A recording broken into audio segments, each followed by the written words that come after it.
Señor presidente, gracias por este discurso sobresaliente. Ahora vamos a escuchar preguntas del público. Tienen que escribirlas y hacérselas llegar a Eric.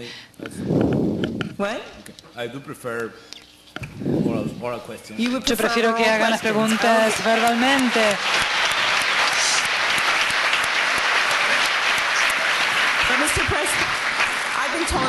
Señor presidente, me dijeron que yo podía hacer la primera pregunta. ¿Está bien? Y verbalmente es aún mejor. Cuando usted toma el periódico, como usted dijo, lee sobre todos los problemas con que se enfrenta México, pero la realidad económica y la forma en que se está desempeñando la economía dice algo totalmente diferente. Como usted dijo, México tuvo un crecimiento del 5,5% en 2010 y tienen inversiones extranjeras directas casi del mismo nivel de 2008. ¿Podría explayarse un poco sobre eso? Porque eso es algo que contradice mucho lo que se lee en los periódicos.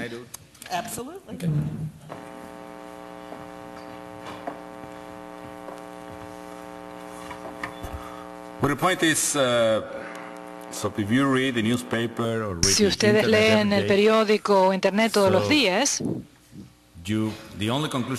la única conclusión que pueden sacar es que México es un desastre. Bueno, eso es la verdad, ¿no es cierto? Tenemos una economía creciente, tenemos 35 millones de niños que van a la escuela todos los años, tenemos una economía muy sana, estamos creciendo a una tasa del 5,5%, que es la tercera cifra más grande, más alta en 30 años en nuestra economía. La meta que nos fijamos en el Plan de Desarrollo Nacional de 2006-2007 era en mi gobierno crear 800.000 empleos en promedio. Y ya estamos creando 150.000 de manera tal que está 850.000. Así que no podemos hacer caso omiso de los problemas, de la realidad, de la percepción de los problemas y la situación de México. Voy a serles franco, por lo menos en el sector económico nos está yendo bien. Eso es posible porque tenemos una gran responsabilidad en la gestión de las finanzas públicas. Eso me recuerda a otra reunión del G20. Yo estaba con el señor Carstens, el exsecretario de Hacienda, y estábamos escuchando a todas las personas que estaban hablando y que decían que no era el momento de frenar, sino que teníamos que seguir la política monetaria y fiscal expansionista, porque tal vez más tarde podíamos buscar una estrategia de salida. Conversamos entre nosotros y dijimos, bueno, eso suena bien, pero no nos queda ninguna otra opción. Ese año, 2009, fue un año terrible para nosotros. Sufrimos la recesión. Nuestra economía bajó más de un 6%, se contrajo en más de un 6%. Y después estuvo el brote de gripe porcina. Y después la peor sequía de México. Y el crimen organizado estuvo muy activo ese año. El problema más serio con que nos enfrentamos ese año fue la disminución de la producción de petróleo. Ese año perdimos más de 200.000 barriles diarios porque debido a la disminución natural de los campos petroleros, de los yacimientos petroleros. Así que dijimos, sí, suena bien ampliar la economía, pero no tenemos esa opción. Así tenemos que comenzar enseguida con la estrategia de salida. Y lo hicimos. Yo presenté un proyecto de ley en el Congreso para aumentar los impuestos con un costo político muy grande. Redujimos el gasto público. De hecho, cerramos la compañía Luz y Fuerza de Electricidad, que implicó ese año más de $5.000 millones al año en cuanto al presupuesto. Esta fue una decisión muy difícil de tomar porque también implicó dejar cesantes a más de 44.000 trabajadores. Fue una decisión muy difícil, pero al fin y al cabo teníamos la razón. Y pocos meses después comenzamos a ver a todas las naciones del G20 que tenían problemas similares. Y por último, Irlanda, Grecia, Portugal, España comenzaron a sufrir, a tener grandes dificultades. Y nosotros dijimos, bueno, tomamos la decisión correcta.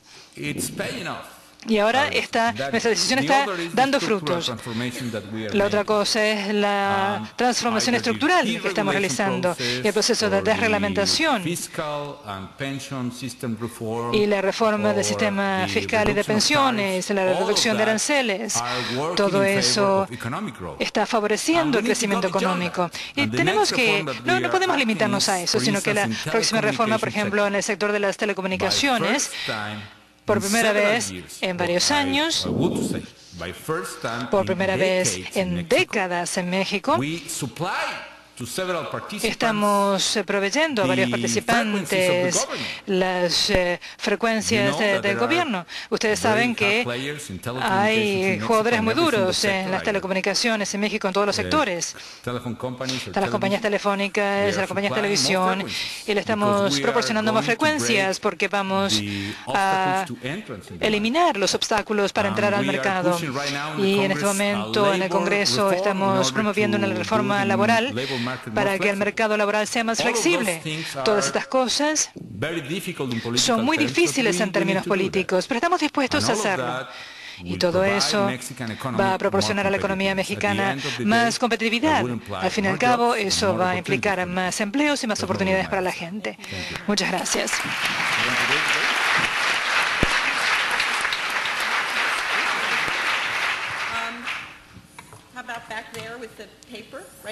La persona allí con el papel, ¿podría decir su nombre, por favor?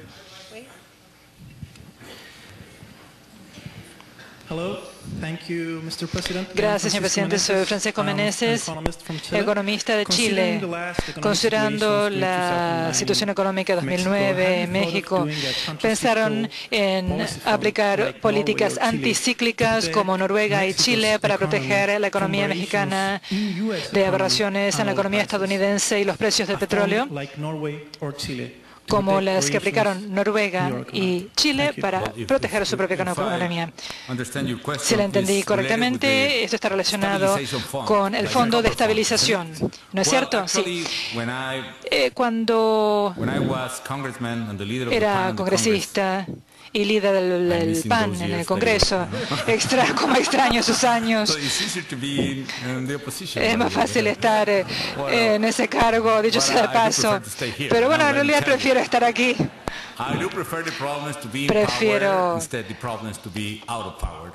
estar en el poder y no sin poder. Bueno, nosotros propusimos un fondo especial de estabilización para el petróleo.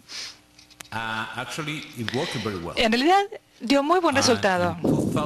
Y en 2009, cuando perdimos estos 200.000 barriles diarios de producción y vimos esta caída en los ingresos y los ingresos fiscales a raíz de la crisis, adivinen de dónde sacamos el dinero. Usamos el Fondo de Estabilización, que nos resultó muy útil. El problema que teníamos era que agotamos el fondo y tuvimos que reponerlo. Pero estamos avanzando en esa dirección. Pero sí, fue una idea muy buena y la aprendimos del Fondo del Cobre. De hecho, tuve un muy buen maestro chileno, señor Mena, que estaba muy entusiasmado con esto. Al principio yo no le creía mucho, pero al final, cuando uno se enfrenta con una crisis como esta, realmente da resultado.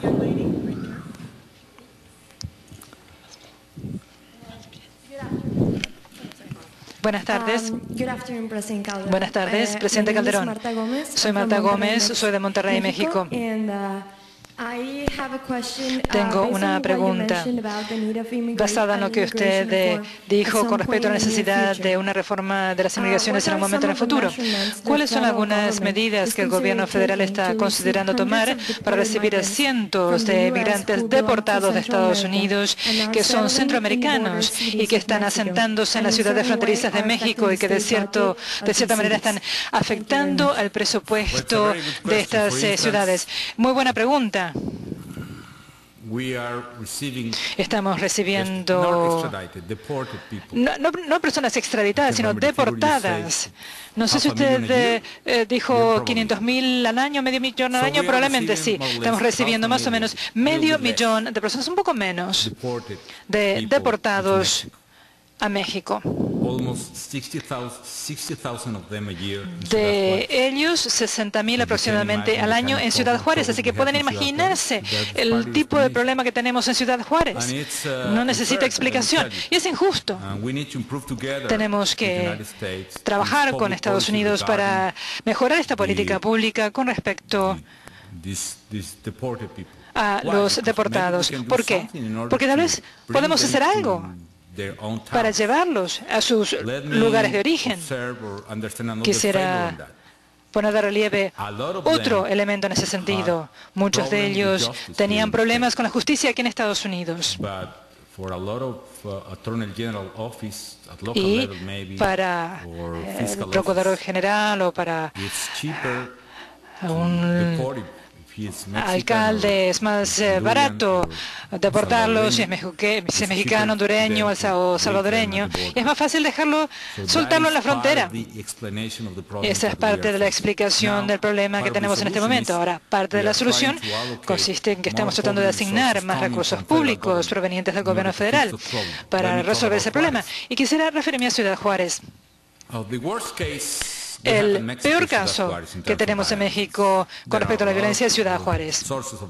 Hay muchas fuentes de violencia. La principal es los carteles que están peleándose entre ellos por el control de la puerta de entrada a Estados Unidos para exportar y para controlar el mercado minorista en Ciudad Juárez, que es un negocio nuevo. Eso forma parte del problema también. Es las personas extraditadas o deportadas. Y muchos jóvenes, madres trabajadoras en Ciudad de Juárez, jóvenes y adolescentes que no tienen ninguna oportunidad de educarse. Así que yo envié a Juárez 1.000 soldados, después los retiré y enviamos miles de agentes de la Policía Federal que están retomando el control estado por estado. Al mismo tiempo, instituimos una política social muy intensiva en Ciudad Juárez. Y ahora, dejemos de lado el hecho de que en la última década, en los años 90, la educación estaba descentralizada. O sea, la educación es una responsabilidad local y la salud también es una responsabilidad local. Y a pesar de ese hecho, ahora estamos creando en Ciudad Juárez 5 escuelas secundarias o preparatorias nuevas y 3 recintos universitarios nuevos, 3 universidades nuevas. Estamos otorgando becas a miles de jóvenes allí y estamos proporcionando el seguro popular. Así que estamos realizando las tareas necesarias en los sectores sociales. Esa es la forma en que vamos a proceder, apoyando desde el gobierno federal a las ciudades que tienen problemas. Pero debo decir que necesitamos una corresponsabilidad de las autoridades locales, porque probablemente estamos generando, no sé cómo decir esto, un riesgo moral. Siempre que estamos, al mismo tiempo que estamos resolviendo el problema, ellos también tienen que hacer un esfuerzo para crear sus nuevas universidades, escuelas y instituciones policiales. Así que tenemos que encontrar un equilibrio allí. Tenemos otra pregunta aquí.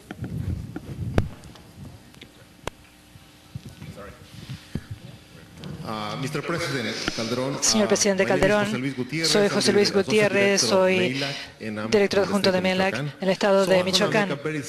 Quisiera hacer una pregunta muy sencilla, de paisano a paisano.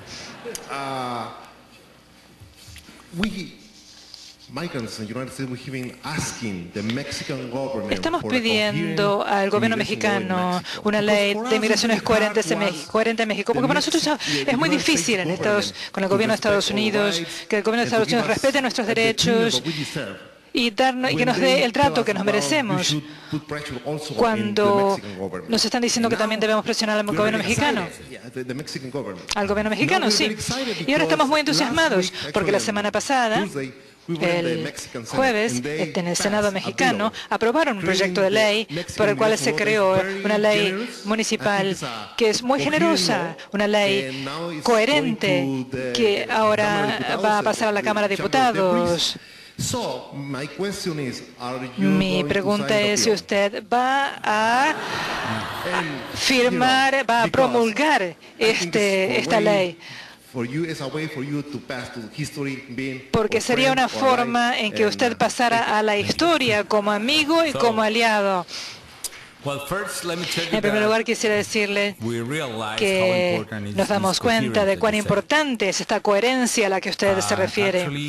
En realidad, a partir de mi gobierno, propuse o presenté un proyecto de ley para derogar la inmigración como delito en México. Y desde hace 3 años ya no es un delito.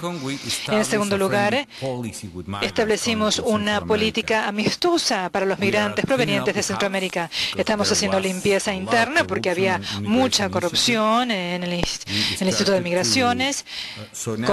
Y ahora el problema que tenemos con los migrantes, el problema más serio es el de los migrantes centroamericanos, que no es un problema con el gobierno, sino es un problema con el crimen organizado. Con respecto al proyecto de ley, sí, yo propuse ese proyecto de ley. La nueva ley de inmigraciones.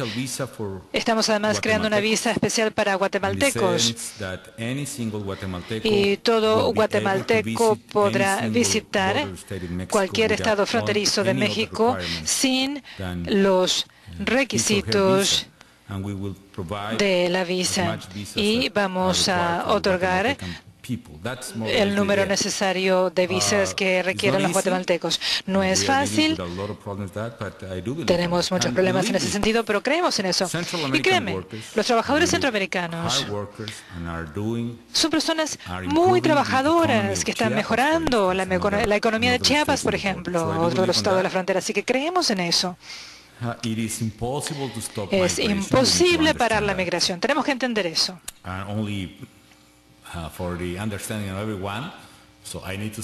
Y debo decir que hay 4 millones de michoacanos en Michoacán, pero hay 2 millones de michoacanos aquí en Estados Unidos, incluidos nosotros. Señor presidente, esta es una oportunidad para responder. Podemos responder a 2 preguntas más. Señor embajador.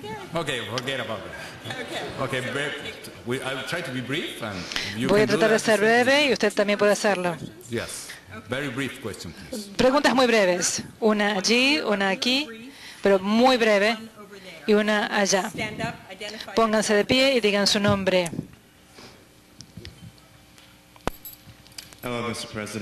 Señor presidente, soy Carl Shalin de la Universidad George Washington. Mi pregunta es la siguiente. Este es un tema más bien interno en Estados Unidos, pero como usted dijo, usted hizo un llamamiento a una reforma integral de las inmigraciones, y acá en este país también tenemos que hacer lo mismo. Hay millones, no sé cuál es la cifra exacta, pero sé que hay un gran número de inmigrantes indocumentados que han estado en este país durante mucho tiempo. ¿Cuál cree usted que es la mejor solución para la gente que está actualmente en este país de manera ilegal?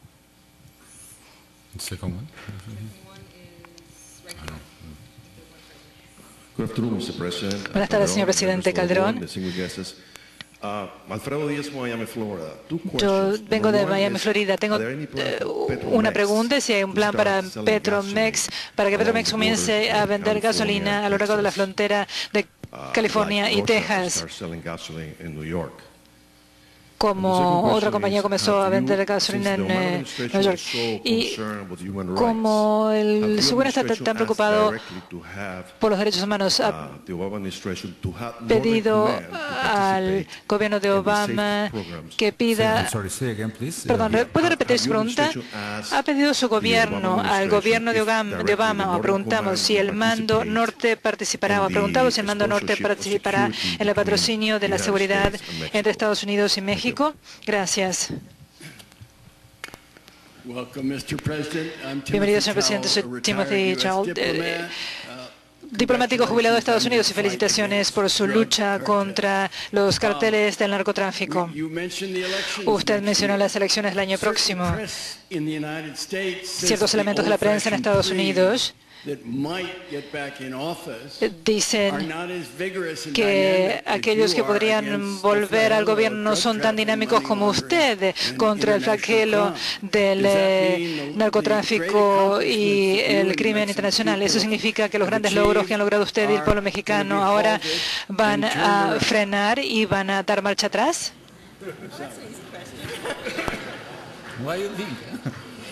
What do you think, Susana? Well, I think the comprehensive immigration reform. Creo que la reforma integral de la inmigración, y en particular the Dream Act that was discussed in Congress, la ley que se trató en el Congreso, fue muy buena. En ese sentido, lamentablemente no fue aprobada. Creo que es posible, aún en la actualidad, hacer otro esfuerzo para aprobar una ley de ese tipo, pero antes tenemos que cambiar la percepción general en la opinión pública de Estados Unidos y la opinión pública de México también. Mi mayor preocupación es la animosidad que está creciendo en ambos lados de la frontera. El sentimiento anti-estadounidense en México está creciendo, y el sentimiento anti-mexicano, anti-latino, anti-inmigrante está resurgiendo aquí en Estados Unidos. Así que lo que necesitamos hacer es recordar todo esto, recordar que somos vecinos, recordar que somos aliados y que somos seres humanos y que contribuimos todos a la prosperidad. Y este entendimiento mutuo es el elemento común para lograr una verdadera reforma en ese sector. De lo contrario, será imposible lograrlo. Por supuesto, tarde o temprano se van a dar cuenta de que hay muchos ciudadanos que apoyan esas iniciativas en la frontera, y esas fronteras están creciendo, y esos factores van a ser pertinentes para los demócratas y los republicanos el año próximo. Así que tenemos que darles un poco de tiempo para que analicen la situación, pero es posible hacerlo. La otra cuestión la otra pregunta es la de Petromex. Y gracias por la sugerencia, es una muy buena idea. Sin embargo, no tenemos gasolina ni siquiera para nuestro propio consumo interno. Así que uno de los problemas que queremos resolver por medio de esta reforma de Pemex es para el consumo local. Estamos importando el 42% del total de la gasolina que usamos en México. Eso es una locura. Estamos exportando petróleo y estamos importando gasolina. No tiene sentido, así que tenemos que mejorar la industria y el procesamiento, y para hacer eso el esfuerzo tradicional de Pemex no basta para producir gasolina. Y dicho ese paso, estamos sufriendo con estos precios del petróleo y la gasolina, con los precios del petróleo, porque esto va a frenar el crecimiento económico en esta región del mundo, y también con los precios de la gasolina, pues estamos pagando e importando gasolina. Tal vez para las compañías estadounidenses por la gasolina que usamos en nuestros vehículos en México. No tengo idea sobre el mando norte y la idea del patrocinio de la seguridad, pero lo que tenemos es una muy buena coordinación entre los organismos de México y Estados Unidos. Hace menos de 2 años, mi gobierno y la oficina del Procurador General publicó una lista de los delincuentes, los 37 delincuentes más buscados en México. Y poco más de un año después habíamos arrestado o neutralizado a 20 de estos 37 delincuentes, en su mayoría con el apoyo de organismos de inteligencia de Estados Unidos. Sé que esto está funcionando. Tenemos un problema común relacionado con el crimen organizado. Y debemos realizar un esfuerzo común. Y eso es justamente lo que estamos haciendo. Gracias por sus comentarios. No puedo recordar su pregunta. Me olvidé de su pregunta.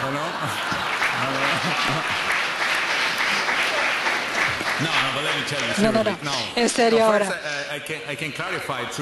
Puedo aclarar que mi objetivo, mi blanco no es el narcotráfico, eso solamente, eso forma parte del problema. Estamos luchando contra el crimen organizado en conjunto, porque estamos observando una cierta diversificación del crimen con los años. Al principio, hace unos 20 o 30 años, los delincuentes solamente pasaban por México camino a Estados Unidos, y eso era todo. Era la única industria de exportación, por decirlo. Pero ahora, tristemente, cuando comenzaron a aumentar los ingresos en México, quisiera recordarles que con el Telecán, los ingresos per cápita en México subieron de $2,000 a casi $10,000 en la actualidad. Eso implicó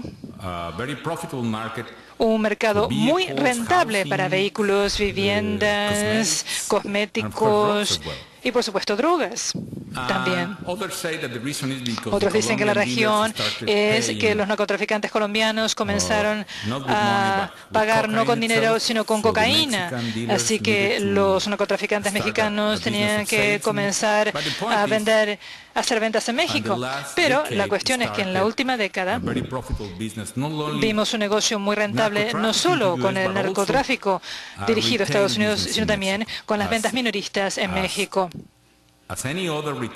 Como cualquier otro minorista o detallista, están tratando de conseguir poder en cualquier punto de venta, sea una ciudad grande, un pueblito en los países. Y esta es la razón de la expansión de los carteles, no solo en México, sino en toda Centroamérica. La razón de la violencia es que los carteles que están buscando acaparar el poder y el territorio están peleándose entre ellos para controlar el territorio, porque no es lo mismo tener el control de un solo punto de la frontera que tener control sobre todo el territorio o la zona de una ciudad. Recuerdo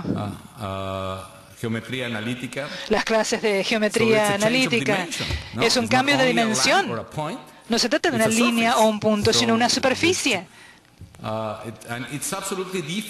Y es un problema totalmente diferente. Es una explicación muy larga para decir que no creo en esta idea de que sea posible llegar a un arreglo con los delincuentes. Ese fue un gran error y es una de las razones por las cuales México se encuentra en esta situación. Este fue el problema, porque si un día se le permite a un delincuente hacer lo que quiere, uno está perdiendo la batalla ya desde el vamos, y eso fue lo que ocurrió en varias partes de México. Recuerdo una persona que vino a verme y me dijo: señor presidente, ayúdeme a limpiar mi estado, porque hay delincuentes en todas partes. Y yo le dije: bueno, mire, usted llega tarde a su casa un día y le dice a su esposa: tengo 3 muchachos aquí en el porche. están trabajando para el vecindario y me prometieron que no me iban a molestar y varios días más tarde usted llega a su casa, va a sentarse a cenar, llega a la cocina y de repente encuentra a uno de ellos comiéndose el sándwich que era su sándwich. Y dice, ay, perdón. Y un día llega a su casa, está muy cansado y de repente los encuentra en su cuarto, en su cama. Y entonces usted llama al presidente y le pide que lo ayude para hacer limpieza. Y entonces el presidente le dice, bueno, mire, es demasiado tarde.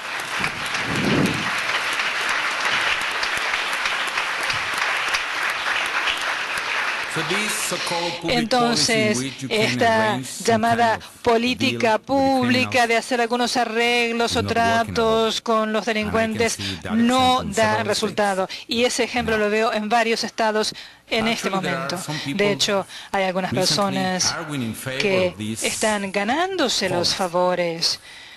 Están favoreciendo esta política. Yo creo que eso no es posible. No con estos delincuentes, porque o se les permite que hagan lo que quieran en todo el territorio, y lo único que uno puede hacer es darles la llave de su casa directamente, o los combate directamente con la plena fuerza del Estado. No hay otra opción.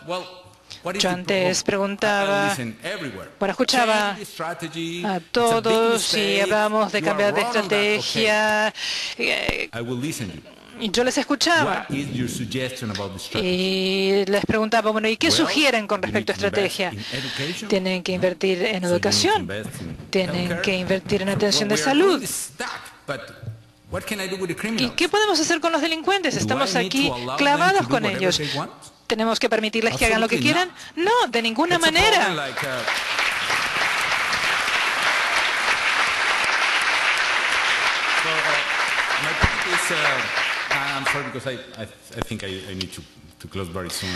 Creo que tengo que concluir enseguida, pero tal vez en la próxima ocasión podré responder a otras preguntas. Es el único ejemplo que tengo.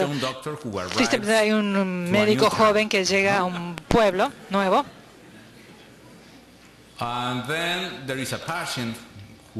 Hay un paciente que va a ver al médico y le dice, doctor, me duele el estómago.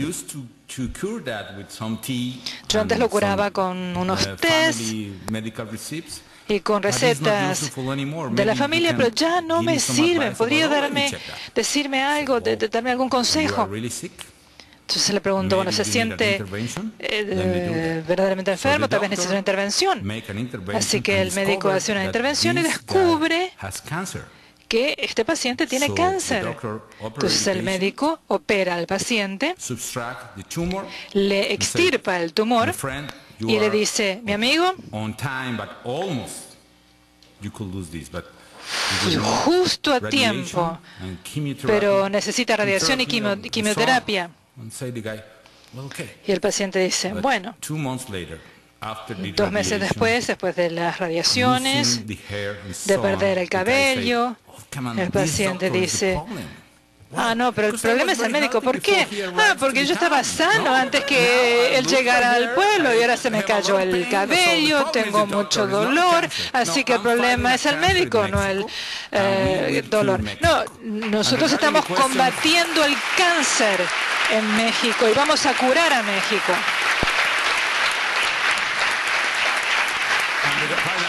Y por último, con respecto a la pregunta, había 2 preguntas.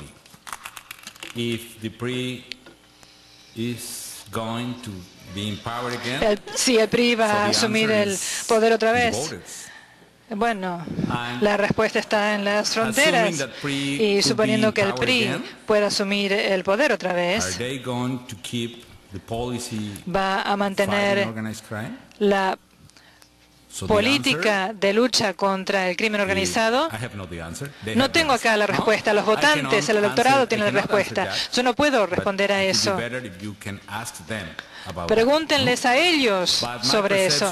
Pero mi percepción es que tenemos que mantener esta política. Por supuesto, podemos arreglar esto. Vamos a tratar de verificar y corregir la estrategia diariamente según las condiciones, pero al fin y al cabo, México debe recuperar la autoridad de la ley. Lo estamos haciendo y lo vamos a lograr.